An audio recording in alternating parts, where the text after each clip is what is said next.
Si tu te retrouves dans une situation où tu procrastines, tu remets sans arrêt au lendemain ce que tu devrais faire maintenant, alors cette vidéo elle est pour toi. Alors il y a plusieurs options dans la procrastination et le pourquoi tu vas procrastiner. Soit numéro 1, ce que tu as à faire est beaucoup trop gros par rapport à ton actuel présent. Donc tu vas te retrouver en fait à visualiser cet objectif qui est beaucoup trop lointain en fait. Et peut-être même que tu manques de précision par rapport en fait à ce détail de cette chose que tu as à faire. Si c'est pas assez précis, ça manque de clarté, en résulte une procrastination évidente. On va 2 fois plus vite lorsque on sait où on va. Si cette tâche que tu as à faire est beaucoup trop grosse, eh bien, je t'invite à la découper et à la cadrer pour justement arriver à avoir peut-être une visualisation sur le plus long terme sur ce que tu as à faire par rapport à ça. Donc ça peut être la première cause, donc manque de clarté, manque de précision, manque de but. Donc inévitablement tu procrastines ou tu abandonnes même cette tâche. Le deuxième plus gros truc, ça va être le manque de sens. En fait, la procrastination, ça vient vraiment t'indiquer que quelque chose est fait pour toi ou n'est pas fait pour toi. Si tu procrastines sur un truc que tu dois faire depuis... Donc, il y a plusieurs sortes de tâches. Il y a des trucs où tu peux procrastiner parce que c'est totalement inutile, ça n'a pas de sens pour toi, mais tu dois les faire, c'est urgent, et tu repousses, tu sais que c'est important et tu repousses. Donc là, c'est pareil, ça peut être des tâches qui sont totalement insignifiantes, mais qui sont importantes. Si tu te retrouves dans ces cas-là à avoir à gérer ce genre de tâches, je t'invite à soit le programmer directement dans ton agenda ou alors derrière de le faire tout de suite en fait. Il y a une petite règle assez sympa qui s'appelle la règle des 2 minutes.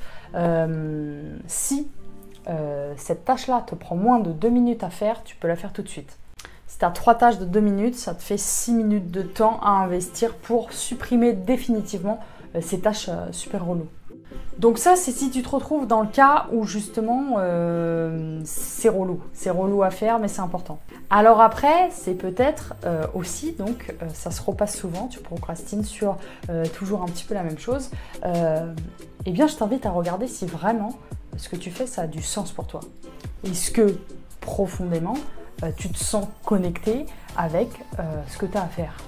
Procrastiner sur quelque chose, c'est vraiment tout un bénéfice pour mieux apprendre à se connaître. Donc soit ça peut être un manque de sens, soit la dernière option, ça peut être que derrière il y a des peurs. Il y a des peurs qui se cachent. Si tu as quelque chose d'important à faire qui te demande peut-être de sortir de ta zone de confort, eh bien tu vas avoir tendance à procrastiner sur cette chose-là. Parce que tu sais que si tu fais cette chose-là, et ben derrière ça te demande en fait de sortir de ta zone de confort. Et ce qui se passe en général, je ne sais pas si tu l'as constaté, si tu as déjà été dans ce cas-là, mais parfois c'est carrément inconscient.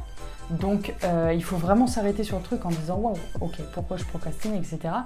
Et aller voir plus profondément. Donc est-ce que c'est des peurs derrière, donc peur d'échouer, peur de réussir, peur de je ne sais quoi, qui en fait sont derrière cette tâche que tu as à faire et qui parlent pour toi en fait. Si c'est les peurs, eh bien tu peux commencer à mettre en place des micro-actions pour te faire comprendre en fait que faire comprendre à cette partie de toi qui a peur que ça va aller. Souvent, on voit le truc, tu sais, comme un gros pas à faire entre A et B, mais il peut y avoir des tout petits micro-pas entre les deux. Donc si ta tâche, elle est vénère, eh bien, découpe le truc en tout petit. Par exemple, tu as un article à rédiger et tu dois le publier sur Internet, tu n'as jamais fait ça. Donc, tu n'as jamais publié d'article de ta vie et c'est une première pour toi. Et du coup, tu procrastines sur ta date d'échéance par rapport à le fait que tu sais que tu dois mettre ça en ligne. Ce que tu vas pouvoir faire derrière, c'est OK. est-ce que, pour me rassurer, donc voilà, parce que je m'expose peut-être au regard de milliers de personnes derrière l'écran, qu'est-ce que je peux faire pour me faire comprendre que ça va? Donc je peux déjà, voilà, montrer mon article à des amis. Ok, j'ai des retours de mes amis sur mon article, ok, ça vient me rassurer, me mettre plus en confiance par rapport à ce que j'ai fait. L'idée, bien évidemment, étant pas de s'arrêter sur l'avis en fait que vont te donner les personnes extérieures. C'est comme ça pour tout.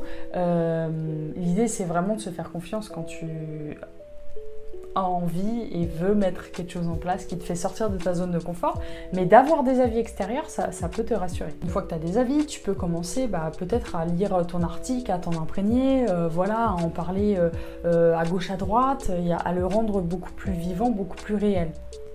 Donc ça, c'est encore une étape après. Après, pareil, tu peux commencer à juste le publier sur un forum et puis après, tu agrandis. Voilà, là, c'est vraiment un exemple en fait de découper tout en micro-tâches. Pour savoir si c'est vraiment la peur ou si c'est pas fait pour toi, je pense que quand c'est pas fait pour toi, finalement, tu vas arriver dans cette étape où tu vas abandonner, comme je te le disais. Alors, soit des fois, tu n'as même pas confiance que tu as abandonné le truc. Tu t'es là en mode, ah ouais, j'ai carrément abandonné le machin. Soit tu vas t'accrocher, tu vas galérer, tu vas donner des efforts, etc. Et en fait, ça prend plus d'énergie que ça t'en donne. La conclusion de cette vidéo, c'est si tu es vraiment passionné par ce que tu fais, que tu es animé au fond de toi par ce que tu fais, il n'y a pas de raison en fait que tu lâches le truc comme ça, tu vois. Moi, je prends souvent cet exemple-là, tu sais, de la mère et de ses enfants, en fait. Elle aime ses enfants plus que tout, donc elle va pas, un matin, elle se lève automatiquement, tu vois. Elle se lève pour s'occuper d'eux, parce que c'est ça ça la fait vibrer de s'occuper de ses enfants, tu vois. Ça la fait vibrer de s'occuper d'eux, elle va pas se poser la question, tu vois. Elle va le faire instinctivement, tu vois. Et quand on est animé par ce qu'on fait instinctivement, il y a cette fluidité, en fait, de parcours. Donc la MIF, no panique avec la procrastination, genre tu sais, on en a fait un peu un gros mot, tu vois, même là je dis un gros mot énorme, genre en mode c'est un truc de malade, mais c'est justement très super, c'est vraiment super. Si tu procrastines, analyse pourquoi tu procrastines, va un petit peu chercher, creuser et voir en fait si derrière ça te convient ou pas de faire ça comme ça, ou de plus le faire, tout simplement, parce que c'est ok aussi de lâcher le truc et de partir sur autre chose. Si c'est la première fois que tu viens sur cette vidéo, je vais me présenter un petit peu vite fait, bien fait. Je m'appelle Clémentine, je suis coach éclaireuse. J'accompagne les créateurs éparpillés à mettre en place des plans d'action alignés avec qui ils sont à l'intérieur pour pouvoir mettre en place des projets de vie. Je suis actuellement en challenge d'une vidéo par jour, donc si c'est pas encore fait, tu peux t'abonner à la chaîne. Et je te retrouve demain pour une nouvelle vidéo plein de pepsounet. N'hésite pas à me partager en commentaire si ça t'arrive de procrastiner, si tu procrastines pour quelque chose en particulier en ce moment. Et puis je te dis à très bientôt pour une prochaine vidéo. Ciao.